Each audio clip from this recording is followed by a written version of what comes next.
Hey there, my friends. What is up? Derek here from Bomb Socks, back with another week of Bomb Bites, where we feast upon the words of Christ. And as always, we do it one bite at a time.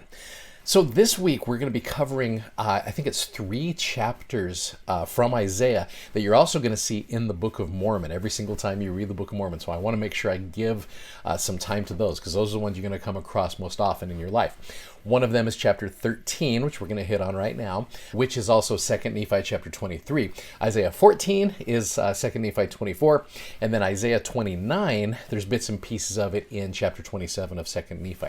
So right now I want to hit on chapter 13, and I just want to jump right out the gate with verses 1 through 4, because these, I think, have the most relevance to us today.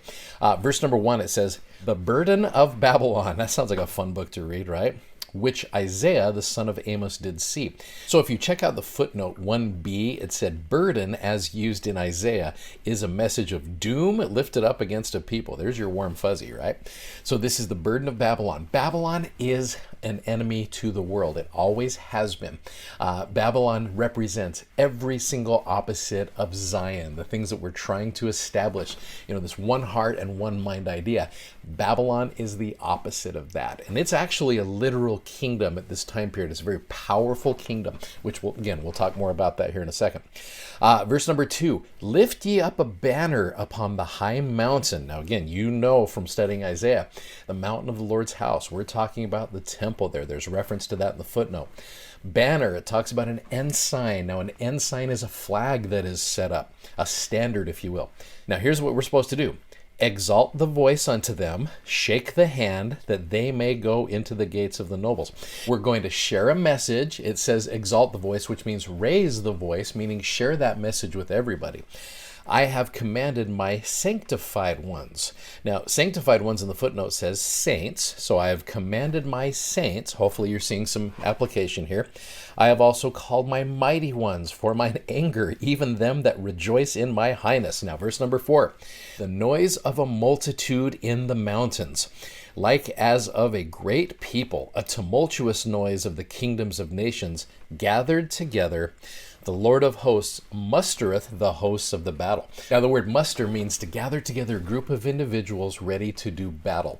So if we can just kind of recap here for a second, we've got a group of saints in the latter days that have been asked to be able to gather themselves together to raise a voice in the mountains out there to Babylon and to share with them the goodness of God and his glory and his mercy. So yeah, that's fairly applicable for our day, right? Now when you think about times where that's happened, where saints are gathered together in the mountain or even close to the mountain, they're gathering together to hear messages to be able to help other people out. To me, that sounds like General Conference. I don't know. That could be one of the applications here. I also think about the time back in 2018 where President Russell M. Nelson gathered together all of the youth of the church. Many of you probably remember this. Some of you might have even been there for this, where he gathers them together. This is one of his first messages as a prophet. This was a historic type of a message from a prophet. So he says this, he says, "My dear young brothers and sisters, these surely are the latter days." Now, in the chapter heading of chapter 13, it does talk about how the destruction of Babylon is a type of the destruction at the second coming. So it's talking about Isaiah's day, but it's also making reference to our day.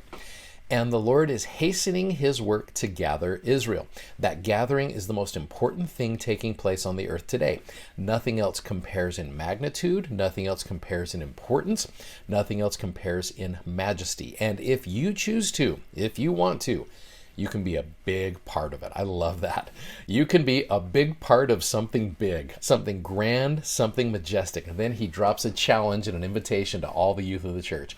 "I am inviting every young woman and every young man between the ages of 12 and 18 in the Church of Jesus Christ of Latter-day Saints to enlist in the youth battalion of the Lord to help gather Israel."